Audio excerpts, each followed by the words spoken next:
we joined the ship in Houston, Texas, and then went on to New Orleans, and from there around the southern tip of Florida, up the east coast of the United States to Philadelphia, then across the Atlantic Ocean and up to Hamburg. From Hamburg we came down to Antwerp, and from Antwerp we came down through the Straits of Gibraltar into the Mediterranean and up to Genoa.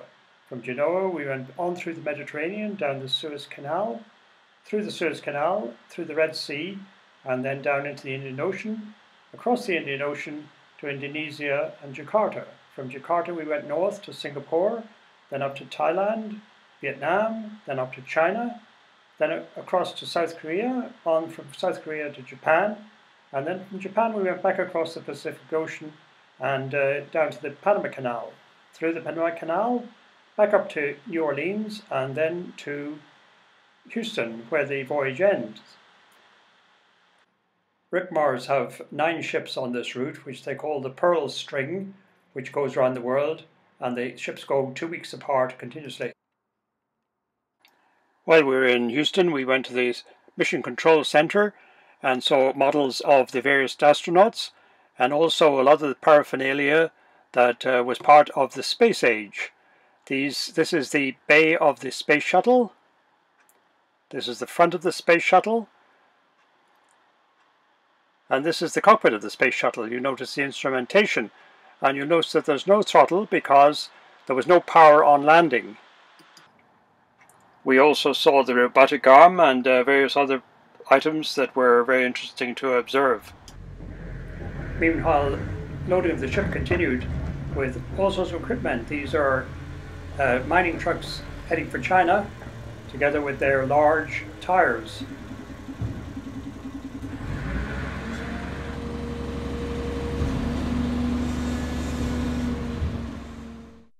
Eventually it was time to leave, and we headed down the ship canal and out into the Gulf of Mexico. In the Gulf of Mexico, with lots of oil drilling rigs, we made our way through and saw some very spectacular sunsets. Our next port of call was New Orleans, and we had to go up the Mississippi River to get to the city. On the way, in the morning, there was heavy fog because the water in the river was very cold, but the air was quite warm. So we just went along, sounding our horn at regular intervals. Soon the fog cleared, and we could see the lovely estates on the levees on each side of the river as we sailed up. It was a beautiful 60-mile trip up to the city of New Orleans. Soon we passed New Orleans, the French Quarter in the middle below the big buildings, and then we were in the French. We docked and made our way into the city. New Orleans, also known as the Big Easy, was the place where jazz originated.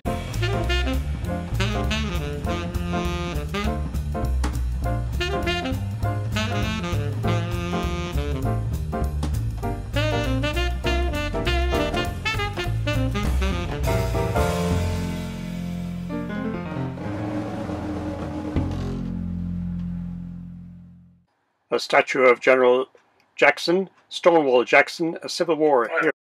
While we were docked in New Orleans, we watched the ships go by, going in empty and out loaded. And then we saw this rather nice stern-wheeler setting off on a cruise up to Memphis, Tennessee. This ship was on one of its last cruises because it was being withdrawn from service.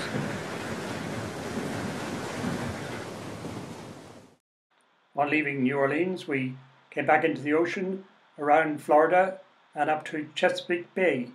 This was a very pleasant trip because it's an inland water. We had to go quite slowly so that we didn't make too much wash, and it was early spring, and we could observe the houses all along on the islands. It was just a pleasant day's sailing.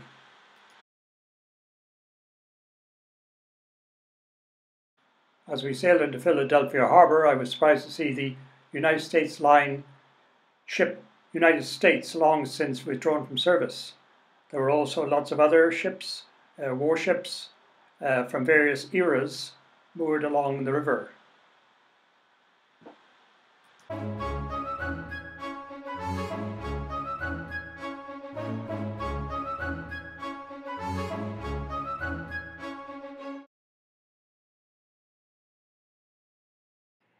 Independence Hall in Philadelphia is a historic building that houses the Declaration of Independence, the Constitution, and the Liberty Bell, with a statue outside of the first President of the United States, George Washington.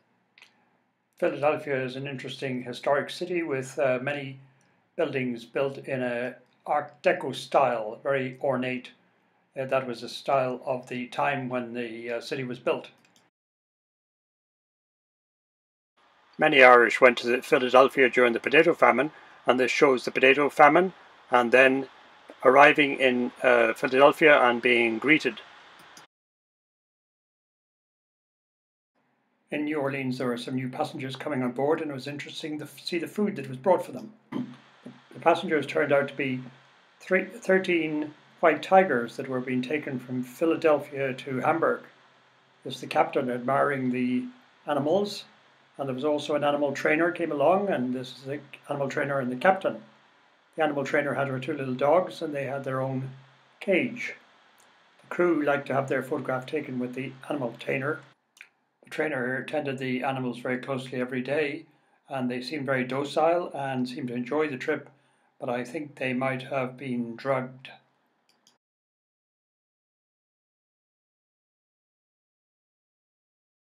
Eventually it was time to leave Philadelphia, and the tug came along and put us out into the river, and we set off down towards the ocean. Moira always liked going under bridges. She likes the thrill of passing under the bridges. Our route now took us across the Atlantic Ocean towards Hamburg. We were crossing the Gulf Stream, so we had this very pleasant rocking motion of the ship as we crossed. The shipping company had been asked to fire special sensors into the ocean at 4-hour intervals that would transmit sea conditions back to the satellite and back that they could pick up at their receivers. The sea conditions were very comfortable all the way across to Europe. This was the port wing of the bridge, where the captain usually stays during docking maneuvers. The bridge of the ship was very high-tech, with no large wheel, and in fact most of the time the ship was on automatic pilot. Moira liked to sit in the command chair and watch the world go by, while in the chart room behind the bridge the officer of the watch went about his business. This bar is called the Blue Room, and it was a gym, and we used to like to sit here and read and watch the sea. It was a lovely place. We had booked the owner's suite, which gave us a sitting room, a work area, and a very comfortable bedroom with ensuite facilities. It was very pleasant.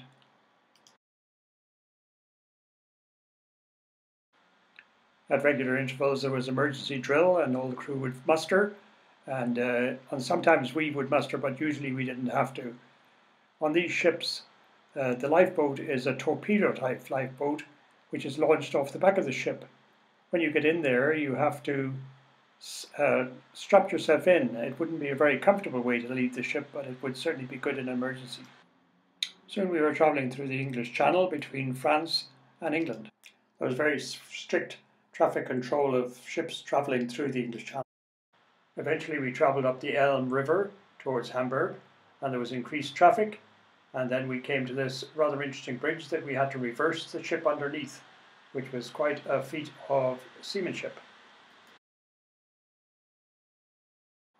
Hamburg is the home port of the Rickmers line, and this is one of their first ships, which is now a museum. It was used to transport German immigrants to the United States in the old days. Hamburg is an attractive city, although during the Second World War it was bombed nearly to oblivion. Now it's been reconstructed and is very attractive.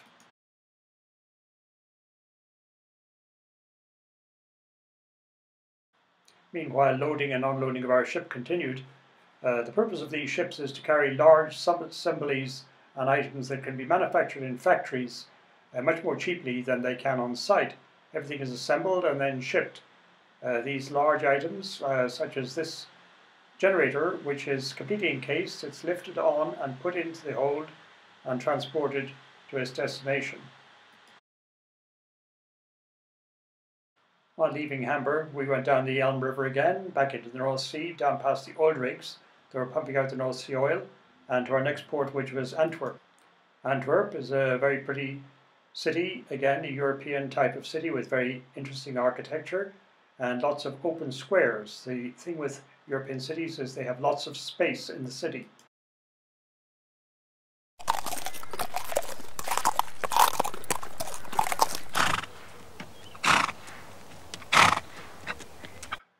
The advantage of travelling on cargo ships like the one we were on was that they have long stops in port. We had a particularly long stop in Antwerp and were able to get off and go on day trips, one to stay in Antwerp, the other to go to Brussels, and then also to go to Bruges.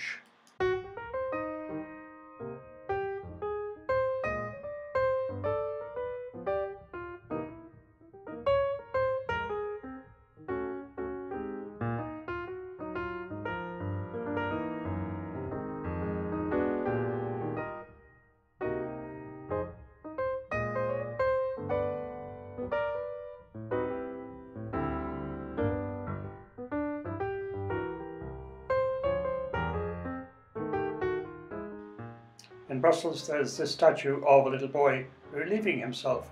The reason it was built was because he went missing and his father said that wherever he was found, a statue would be constructed doing whatever he was doing at the time. And now we know what he was doing.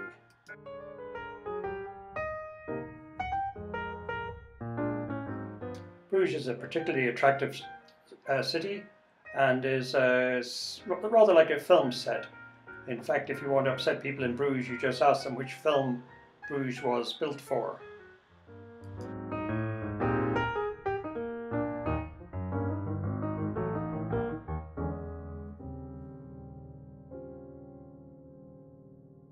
Bruges is noted for fine linen and lace.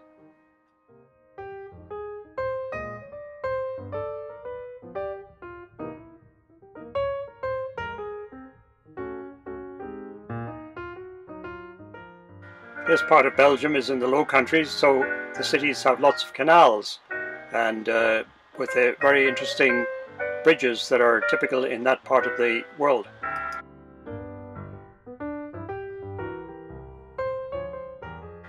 There were also dikes and windmills to control the water level.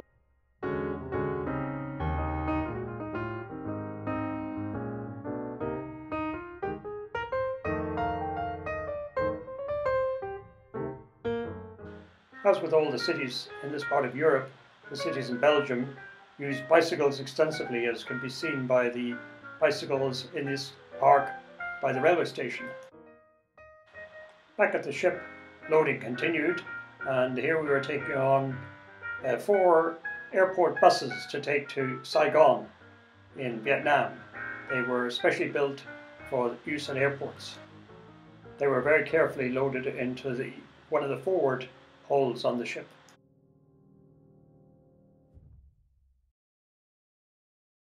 Then we were on our way again, passing down through the English Channel with the White Cliffs of Dover on the one side and down towards the Mediterranean. Soon we were passing through the Straits of Gibraltar with Gibraltar and Europe on one side and North Africa on the other. The rugged coast of North Africa on the south side and the Rock of Gibraltar to the north side.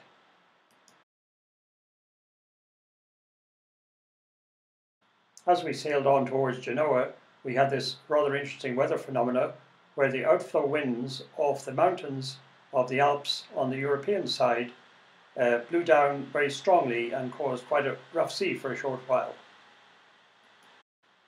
These are the mountains to the north, the Alps, coming down towards Monaco, France and Italy.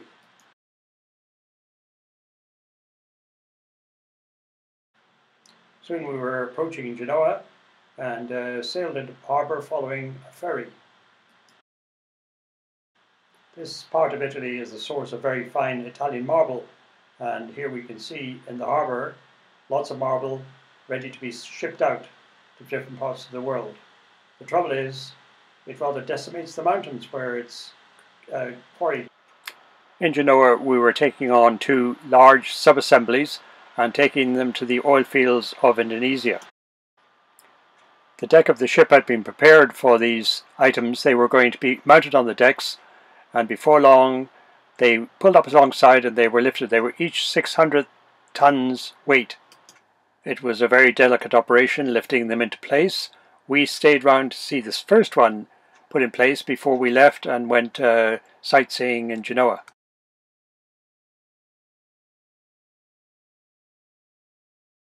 Before we left, we saw this craft being brought alongside.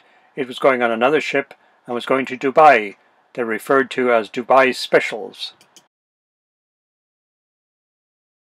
Genoa is a great seaport, and it was also the birthplace of Christopher Columbus, and there's a lot of historic ships around. In Genoa, the 3 passengers on the Rickmers Dalian decided it was time to get a haircut, and here we are having our haircut.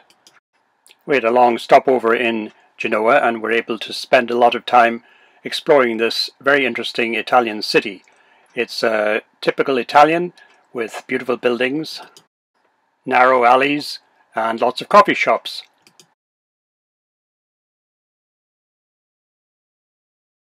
Another feature of Genoa from the 18th century is these buildings have actually got flat walls, but the relief is painted on to make them look as though they had not flat walls. It's very effective. When we returned to the ship, the 2 large items were in place. For Rickmers, this was a big coup to get this big cargo, so as we were leaving port, they got a helicopter to come round and film the ship from all angles. It buzzed around, up above and down below. It was very interesting. It was obvious they were going to use this for advertising. Next we went through the Straits of Messina between the toe of Italy and the island of Sicily. It was a narrow passage. Then we passed the volcanic island of Stromboli and proceeded on towards the Suez Canal. There was lots of traffic in this area now. Checking the radar, we saw the ships approaching the canal, and soon we took on our pilot to enter into the canal. It was early morning when we started our traverse through the canal, and it was very interesting to watch. On the side of the canal was a mosque with the cold prayer, and beside it a Catholic church.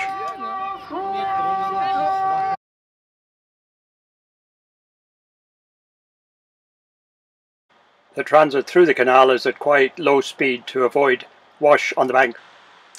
There are quite a few settlements along the banks and with nice hotels, and it was very interesting to observe them all. Further along was this war memorial, and then a large military camp at Ismailia.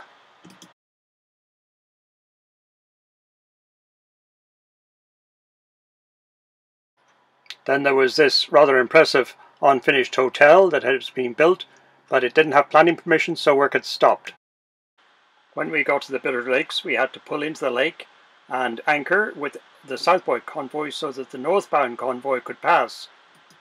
The northbound convoy was led by 6 car carriers, which had priority, and they were followed by LNG tankers.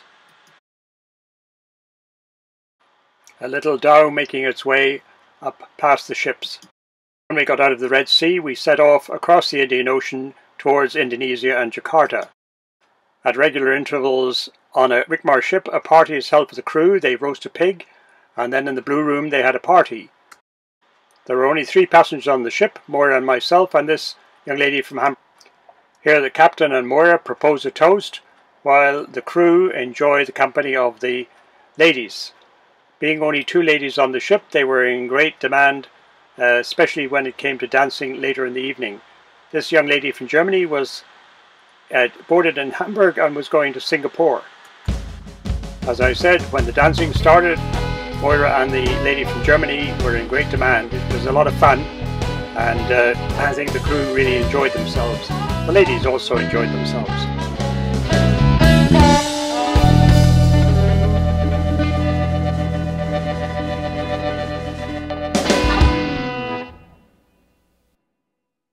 A place we really enjoyed during the days in the tropics was the bow of the ship. It was like being on a floating carpet, and from there we could watch the flying fish, sit and read, and just enjoy the pleasure of being at sea. Of course, the crew don't get much time off. There's always work to be done, from greasing the cables, which is a hazardous job, to painting the superstructure. The sea is a very hard environment on a ship, and it has to be maintained all the time.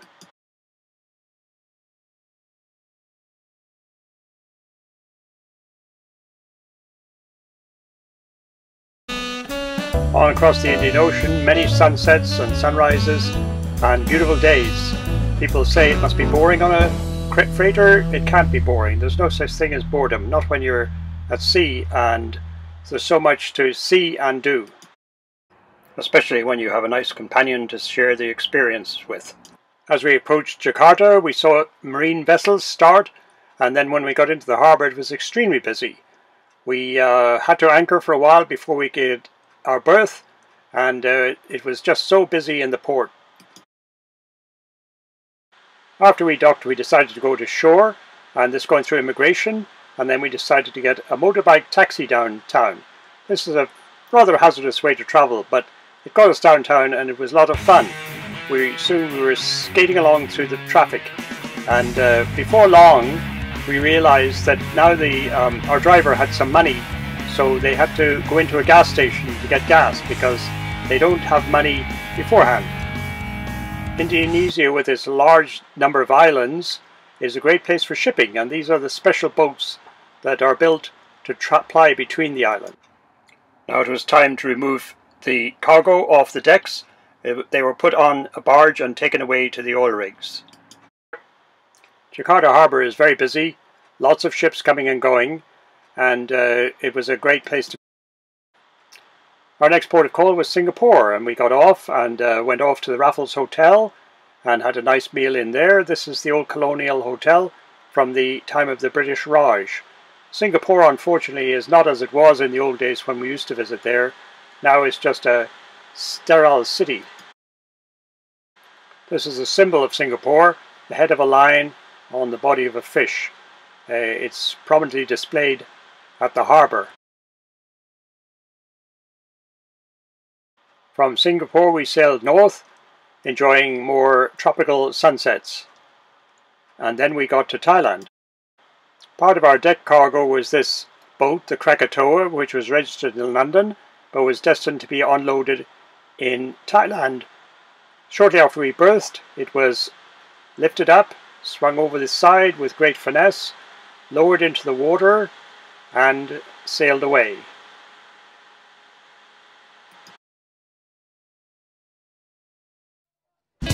We enjoyed our time in Thailand, visiting the markets and seeing all the different types of food. The thing in Asia is the variety of food.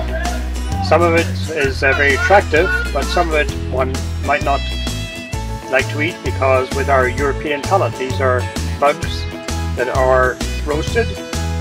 These are other bugs that are roasted, so there's a great selection of different types of bugs that we don't normally eat. And we didn't eat them there either. Grasshoppers, little critters of different types that they seem to enjoy very much.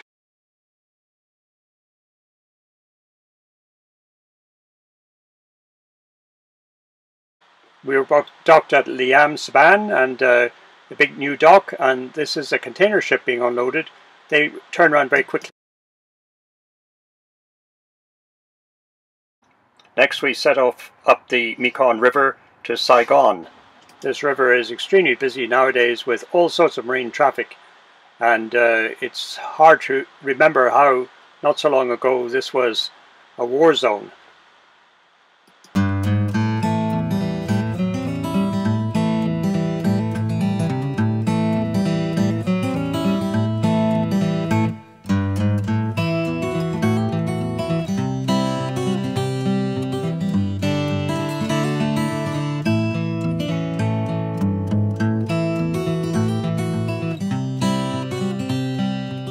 The Mekong River rises far to the north in China, and on its way down to the sea it carries a large amount of floating debris.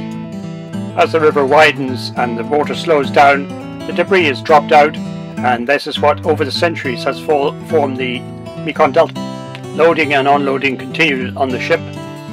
When we docked in Saigon, we decided to use motorcycle taxis again. This time Moira had the camera and she was taking photographs of me as we sailed along, and we were able to admire the other passengers on taxis. Like most Southeast Asian cities, Saigon's transportation is dominated by scooters which drive recklessly all over the city.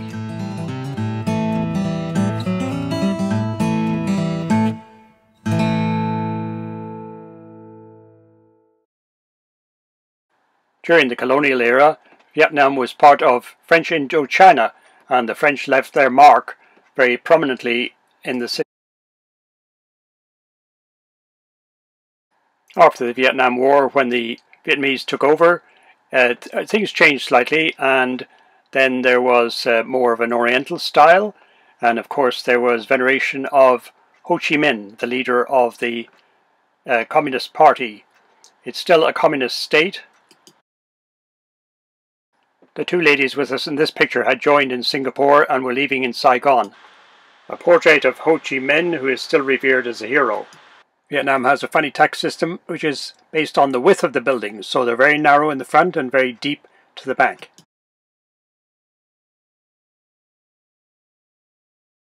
Soon we were sailing back down the Mekong River and towards the ocean again.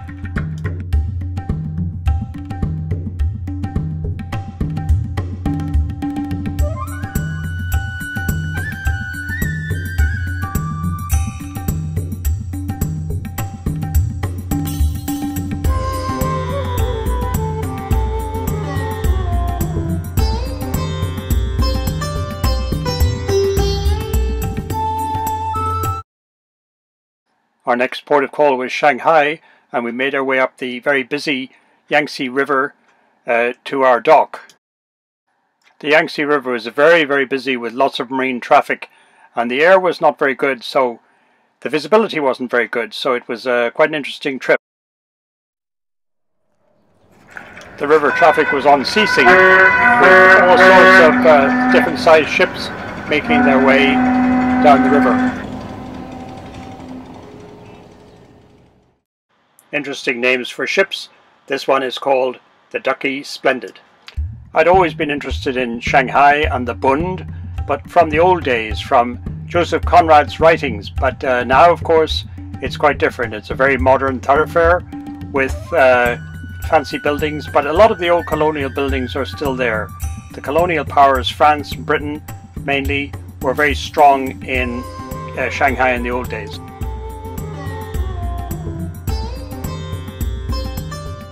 A lot of the old buildings from the colonial days have been maintained.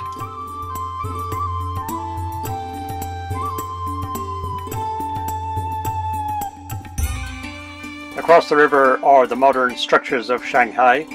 This river is not the Yangtze, it's a tributary of the Yangtze, and ships go up and down there. This is an oil drilling support ship. A lot of the city is very modern with high-rise buildings.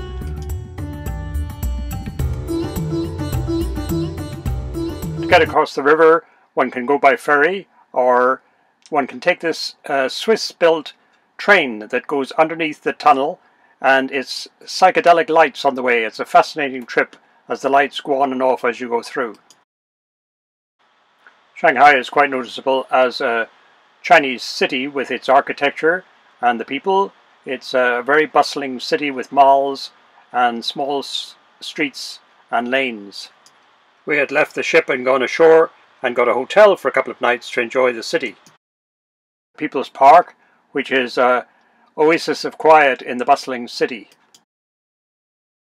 Our next port of call was Dalian, the namesake of our ship, and it's a modern city. There's an old part of Dalian also, but the main part is a very modern city built very recently with high-rise and quite a lot of spaces. It's quite an attractive city, but of course the old city is much more interesting.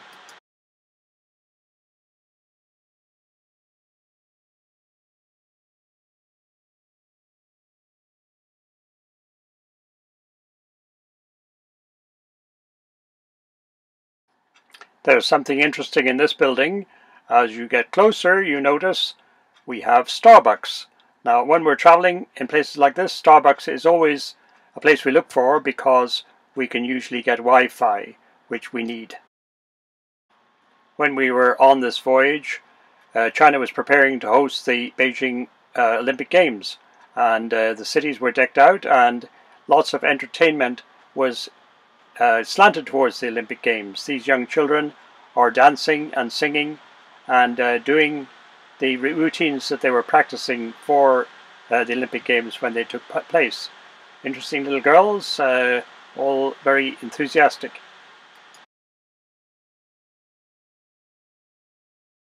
Now it is time to get another haircut and notice how many people there are watching as the job is done.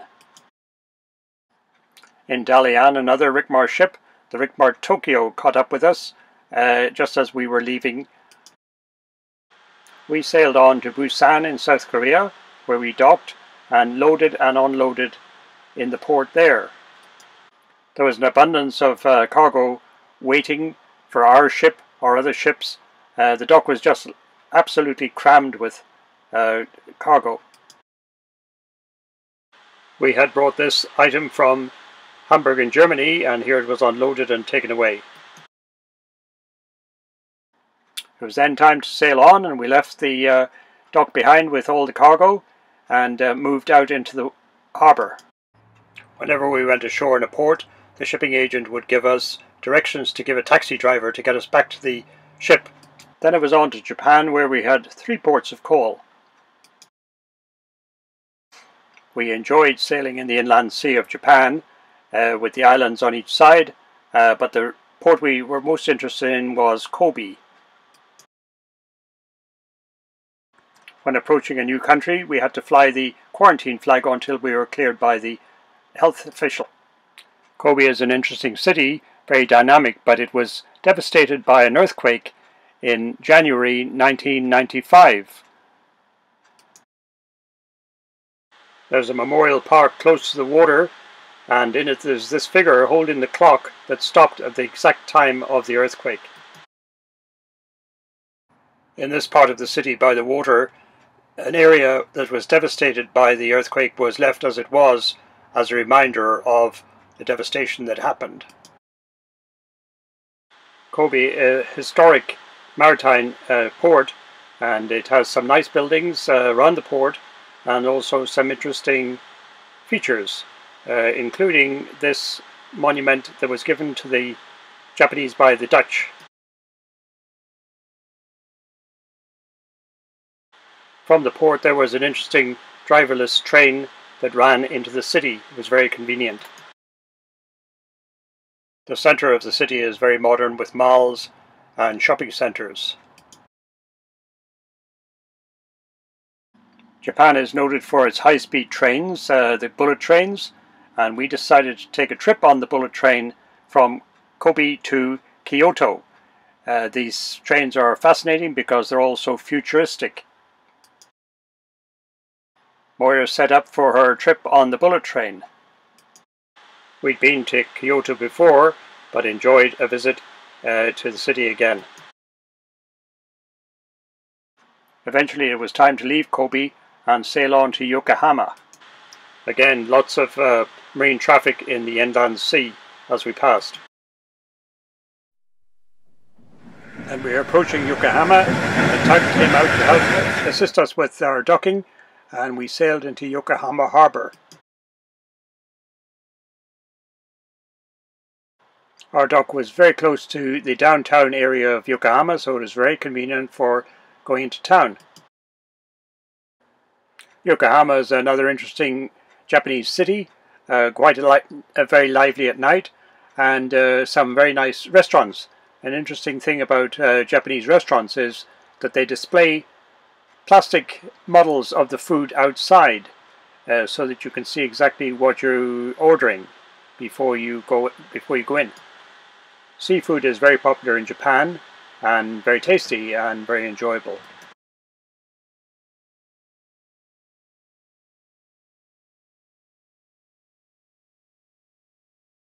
Meanwhile, loading of the ship continued with these large items that were being taken to Galveston, Texas.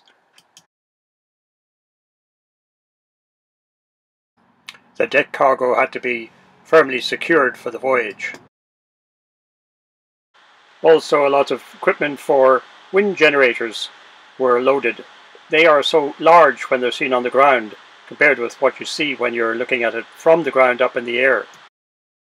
As night fell, we were prepared to sail, and we left the lights of Yokohama behind and set out on the long trip across the Pacific.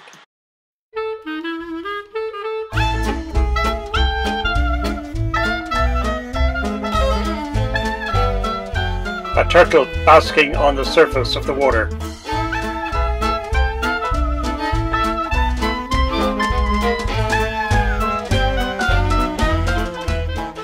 As we sailed along the west coast of Central America, we were joined by these birds that soared above the ship and would then dive down to catch the flying fish that were disturbed as we went by. It was a great pleasure to watch them soaring and diving. The next thing was to traverse the Panama Canal between the Pacific and the Caribbean. Unlike the Suez Canal, which is a sea level canal, the Panama Canal rises up on one side through a series of locks, through a lake, and then descends on the other side. We started our traverse early in the morning and were soon travelling through the first set of locks. Travelling through the locks is interesting. They have these donkey engines which are used to keep the ship straight in the waterway. The ship uses its own power to move through the locks. Having negotiated the locks on the Pacific side, we set off in convoy to travel on through the canal.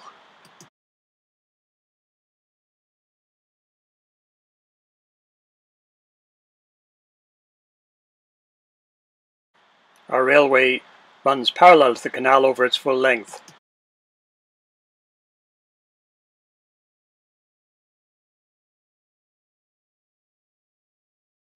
It was a very pleasant sail through the canal and the lake, with the jungle coming down quite close on either side.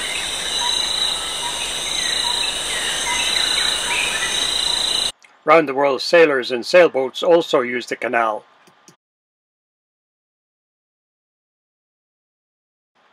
Eventually we got to the locks on the Atlantic side and had to wait our turn. A pilot boat came alongside and changed the pilot. Gradually the ship was manoeuvred towards the lock that our ship was to take, the one on the left. As we got closer, a small boat came out with ropes that were brought to the ship to attach us to the donkey engine. The donkey engines traversed the length of the locks with the ship, rising or descending as the ship went through the various locks.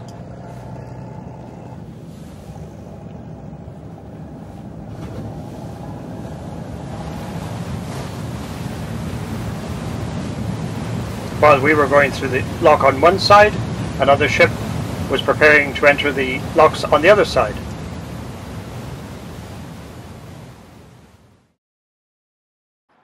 Here a donkey engine descends a steep slope to get down to our level after we'd gone through the dock.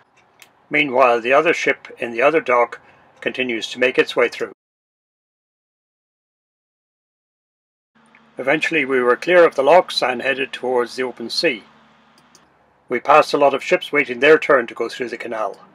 Soon we were back in the Mississippi River, which was being dredged, and we travelled up the Mississippi, and this time we went to Galveston to unload some of the heavy equipment that we had brought from Japan. In Galveston the equipment was offloaded onto barges for onward transportation, and then we sailed on back to Houston and the end of the voyage.